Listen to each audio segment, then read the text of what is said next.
3 November 2024ची ही घटना आहे. एका महिलेने आपल्या बाळाला ज्या दिवशी जन्माला घातलं, घरचे सगळे लोक खूप आनंदी होते. माहेरचे लोक खूप आनंदी होते, सासरचे लोक खूप आनंदी होते.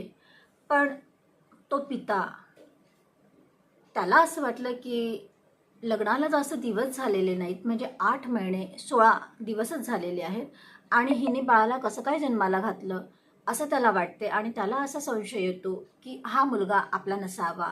म्हणून तो काही आनंदी नसतो, तो विचलित होतो. आणि तो नंतर आपल्या पत्नीजवळ जातो आणि तिला विचारतो की सांग, हा बाळ कुणाचा आहे, कुणासोबत तू तोंड काळं केलेलं आहे, या मुलाच्या पित्याचं नाव काय आहे, असं तो सगळं म्हणतो. आणि तिला धमकी देतो की मी ह्या मुलाचं DNA टेस्ट करील, मला कळेल हे कुणाचं मूल आहे ते, पण तू मला सांग की हे कुणाचं आहे. तिला खूप आश्चर्य वाटते. ती म्हणते काय बोलतो आहेस तू, हा मुलगा तर तुझाच आहे. पण त्याला विश्वास वाटत नाही आणि त्या दोघांमध्ये खूप भांडणं होतात. कारण तो गुगलमध्ये सुद्धा विचारतो की मुलाचा जन्म केव्हा होतो, तेव्हा गुगल त्याला सांगतो की 280 दिवसामध्ये मुलाचा जन्म होतो. त्यामुळे त्याला असं वाटलं की आपल्या मुलाला तर इतके दिवस झालेले नाहीच आहेत, 250 दिवसांमध्ये तो कसा काय होऊ शकतो, आणि लग्नाला पण 8 महिने 16 दिवसच झालेले आहेत. तर त्याला पूर्ण विश्वास असतो की हा मुलगा आपला नाही. त्यामुळे ह्या दोघांमध्ये खूप भांडणं व्हायला लागले. 2025मध्ये तर खूप भांडणं व्हायला लागले. त्यामुळे तिला खूप टोमणे मिळतात घरी, सासरचे लोक तिला खूप टोमणे देतात, भांडणं होतात. त्यामुळे ती खूप कंटाळते, खूप त्रासात ती असते आणि एके दिवशी ती आपल्या माहेरी निघून जाते. पण त्या छोट्याशा बाळाला त्याचं आयुष्य खूप कमी होतं आणि असं काय प्रसंग घडतो की त्या मुलाला मारून टाकण्यात येते. ही घटना काय आहे हे जाणून घ्यायचं असेल तर ही स्टोरी शेवटपर्यंत नक्की बघा. तुम्ही पाहताय सोशल वर्कर सुजाता. नमस्कार, मी सुजाता, सोशल वर्कर सुजाता ह्या यूट्यूब चॅनलवरती तुमचं मनापासून स्वागत करते. समाजामध्ये अनेक आपराधिक घटना घडत असतात, त्यामुळे मन खूप दुःखी होते, कष्टी होते, घाबरून जाते. पण कुठल्याही गोष्टीला घाबरायचं नसते, त्याला समोर जायचं असते, त्याला फेस करायचं असते. कारण रडायचं नसते, लढायचं असते.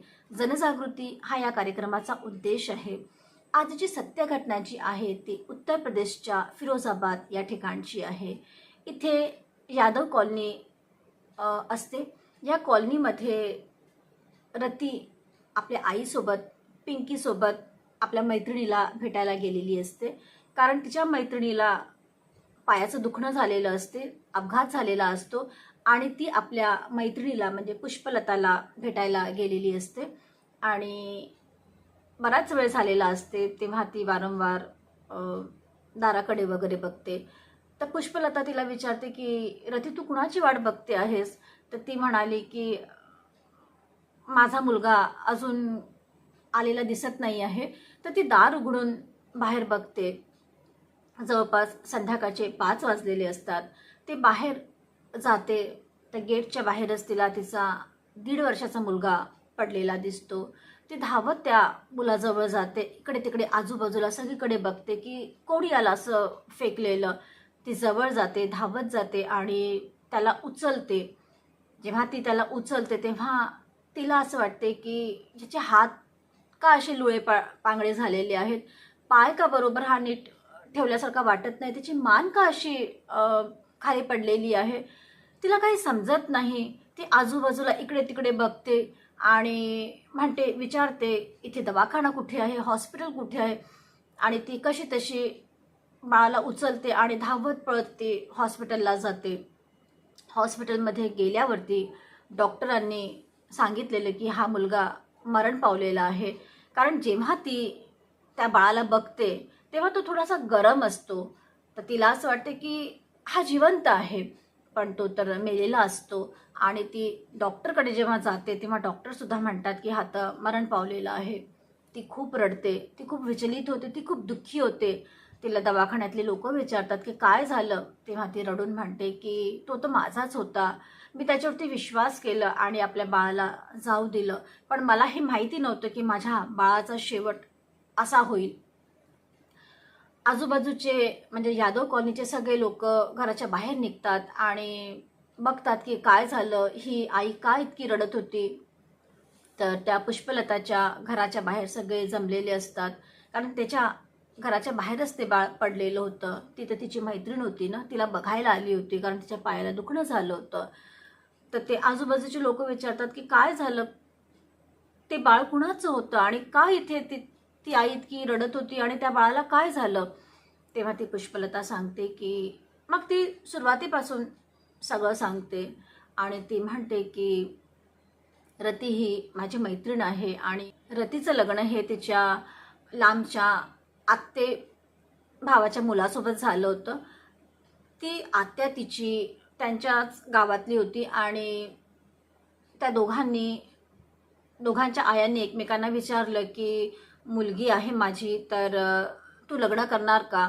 आणि आईसुद्धा म्हणते, म्हणजे मुलाची आईसुद्धा म्हणते की हो आम्ही लग्न करणार. आणि असं म्हणजे ठरवलेलं हे लग्न असते आणि दोघंही एकमेकांना पसंत करतात आणि लग्न खूप थाटामाटामध्ये साजरं होते. सगळे खुश असतात. सुरुवातीला तर तिचा नवरा पण खूप आनंदी असतो. जेव्हापर्यंत बाळ होत नाही तेव्हापर्यंत सगळे खूप आनंदी असतात. पण जेव्हा बाळ होते आणि लग्नाच्या 8 महिने 16 दिवसांनी जेव्हा हे बाळ होते, तेव्हा तिच्या नवऱ्याला खूप संशय येतो आणि तो तिच्यावरती संशय करतो आणि त्याला असं वाटतं की हे बाळ नाही आहे त्याचं. ह्या सगळ्याला कंटाळून ती आपल्या माहेरी जाते आणि तिथेच राहायला लागते. आणि ती इतकी त्रासली असते की तिला असं वाटते की कधीच त्या घराशी आपण संबंध ठेवायला नको आणि ती आपल्या आईबाबांकडे राहायला लागते. तिच्या आयुष्यामध्ये एक व्यक्ती येतो. तो व्यक्ती जो असतो तो तिच्या नवऱ्याच्या आत्ते भाऊ असतो आणि 3 महिन्यापूर्वीच हे दोघं एकमेकांना भेटलेले होते आणि त्यांच्यामध्ये चांगलं बोलणं सुरू झालं होतं. ते एकमेकांसोबत चांगलं बोलायचे. पण तो जो व्यक्ती होता त्याचं नाव जितेंद्र पाठक होतं आणि त्याला असं वाटायचं की रतीसुद्धा त्याच्यावरती प्रेम करते आणि तो तिला म्हणायचा की मी तुझा डिवोर्स करून देईल आणि तू त्याच्याकडनं डिवोर्स घे, आपण दोघं लग्न करू आणि एकमेकांसोबत आनंदाने संसार करू. तुझ्या नवऱ्याने तुला जेवढा काही त्रास दिलेला आहे त्या सगळ्याचा मी बदला घेईल आणि मी त्याला चांगलं सरळ करील, असं तो तिला म्हणतो. पण रतीला हे लग्न तोडायचं नसते, तिला डिवोर्स घ्यायचं नसते आणि तिला तिच्या नवऱ्याकडे जायचं पण असते. पण हा तिला खूप फोर्स करत असतो. पण तिने त्याला नाही म्हटलं असते. पण तो तिला वारंवार लग्नासाठी विचारत होता. त्याच्याजवळ शेती होती आणि त्याने ती शेती विकली आणि त्याचं जे घर होतं ते त्याने खूप छान बांधलं होतं आणि तो नेहमी तिला म्हणायचा की माझ्या घरी तुझ्यासारखी मुलगीच मला पत्नी म्हणून हवी आहे आणि तू माझ्यासोबत लग्न कर. पण तिने त्याला नाही म्हटलेलं. 30 मे 2026ला रती जेव्हा आपल्या मैत्रिणीला भेटायला जाते तेव्हा तो तिला खूप फोर्स करतो जितेंद्र आणि म्हणतो की मला तुला भेटायचं आहे, मला तुझ्याशी काही बोलायचं आहे. ती खूप त्याला टाळते पण तो सारखा तिला फोन करत असतो. तेव्हा ती म्हणते की ठीक आहे, मी यादव कॉलनीमध्ये चाललेली आहे, तर तुला काय बोलायचं असेल तर ते तू तिथे येऊन बोल.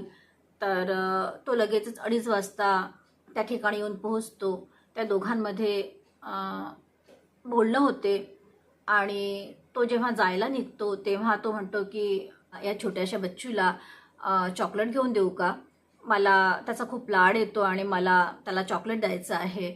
तर ती म्हणाली, आधी तर ती नाही म्हणाली पण तो तिला खूप फोर्स करतो आणि म्हणतो की चॉकलेटच तर घेऊन देतो आहे ना मी, माझ्याजवळ म्हणजे मी काही खूप मोठी गोष्ट नाही घेऊन देतो आहे, चॉकलेटच घेऊन देतो आहे, तर तू मला घेऊन जाऊ दे. तिचा नाईलाज होते. तिलाही माझ्या नवऱ्याचा आत्तेभाऊ आहे, नात्यातलाच आहे, याच्यापासून मला काय त्रास होणार आहे. आणि ती विश्वास करते आणि आपल्या मुलाला जाऊ देते. पण त्याच्या डोक्यात तर काही वेगळंच होतं. त्याने त्या मुलाला नेलेलं आणि 4:30 वाजताची ही घटना आहे. तिकडनं तो चाललेला असतो आणि त्याच्या मनात राग होता, द्वेष होता, काय होतं, पण त्याने त्या छोट्याशा मुलाला 8 वेळा असं जमिनीवरती फेकून फेकून त्याला मारलेलं आहे. गोल गोल फिरवून त्याला 8 वेळा त्याने खाली फेकलेलं आहे रस्त्यावरती. भर दुपारी त्याने मारून टाकलेलं. तिथे आजूबाजूला घरं होती, पण उन्हाळ्याचे दिवस असल्यामुळे सगळे आपापल्या घरी, कोणी टीव्ही बघत होतं, कोणी झोपलेलं होतं, कोणी खाणं पिणं करत होतं. म्हणजे असंच सगळा वेळ सगळे घालवत होते. पण सगळ्यांचे दारं खिडक्या बंद होते, कारण उन्हाळ्याचे दिवस. त्यामुळे सगळे आपापल्या घरी सुरक्षित होते, कूलरमध्ये होते. त्यामुळे कोणाला असा काही फारसा आवाज पण गेलेला नसेल. पण काही लोकांना, एका व्यक्तीला ऐकायला आलं, असं वाटलं त्याला की वरून काहीतरी पडण्याचा आवाज त्याला आला. आणि तो दार उघडून जेव्हा पाहतो, तर तेव्हा तो मुलगा, म्हणजे तो जितेंद्र, त्या छोट्याशा 1.5 वर्षाच्या मुलाला फेकत होता. त्याला काही समजलं नाही. तो बघत राहिला की हे काय सुरू आहे, आणि त्याला काही समजण्याआधीच तो तिथून पळून गेलेला. पण त्यांच्याकडे CCTV कॅमेरे लागलेले होते.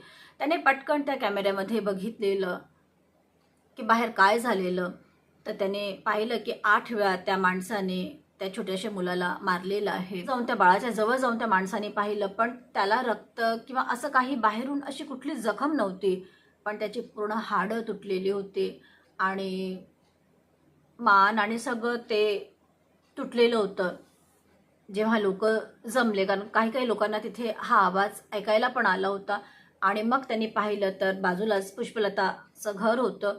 त्याने विचारलं की हे बाळ कुणाचं आहे, काय झालेलं आहे. असं जेव्हा त्यांना माहिती झालं, तेव्हा कळलं की ती मुलगी, जेव्हा रती बाहेर निघाली तेव्हा त्यांना कळलं की हे बाळ त्यांचंच आहे. रती आणि तिची आई पिंकी, ह्या दोघी खूप रडल्यात.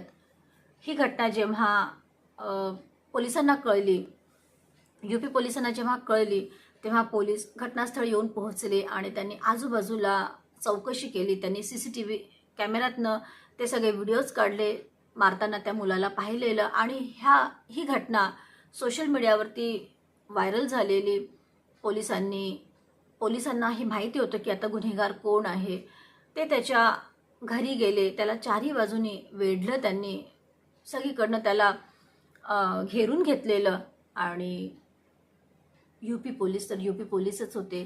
त्यांनी त्या जितेंद्रच्या पायावरती 2 गोळ्या झाडल्या आणि त्याला तिथे जखमी केलं आणि त्याला त्यांनी ताब्यात घेतलं.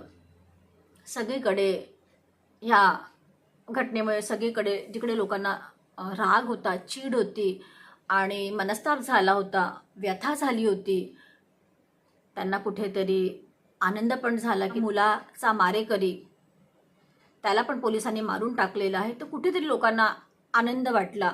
पण हल्ली पोलीस, म्हणजे जे UP पोलीस आहेत, ते खूप एन्काउंटर करायला लागले आणि सगळीकडे, म्हणजे बहुतेक वेळा तर मी हे पाहिलेलं आहे की त्यांनी एन्काउंटरमध्ये मारून टाकलेलं आहे. हे जरी सगळं झालं असेल तरी रतीचा पती जो होता, त्याने ना पहिल्या दिवशी मुलाला पाहायला तो आला, ना आता तो मरण पावलेला आहे, तर त्याच्या अंत्यविधीला सुद्धा तो आला नव्हता. त्याची अंत्यविधी रतीने आणि तिच्या आईने, पिंकीने, दोघांनीच मिळून केलेलं. शेवटपर्यंत रती आपल्या नवऱ्याची वाट बघत होती की तो येईल आणि तिच्या दुःखात सहभागी होईल. पण त्याच्या मनात तर संशय होता, राग होता. तो पहिल्याही दिवशी आला नाही, तो शेवटच्या दिवशी सुद्धा आला नाही. ह्याबद्दल तुम्हाला काय वाटते? कमेंट्स करून नक्की कळवा. तुम्ही पाहताय social worker Sujata, real crime stories, ज्यामध्ये सत्य आहे पण त्यावरती विश्वास ठेवणं कठीण आहे. परत भेटूया पुढल्या वळणावरती. तेव्हापर्यंत लाईक करा, कमेंट्स करा, शेअर करा आणि सबस्क्राईब तर कराच करा. आणि सावध पण राहा.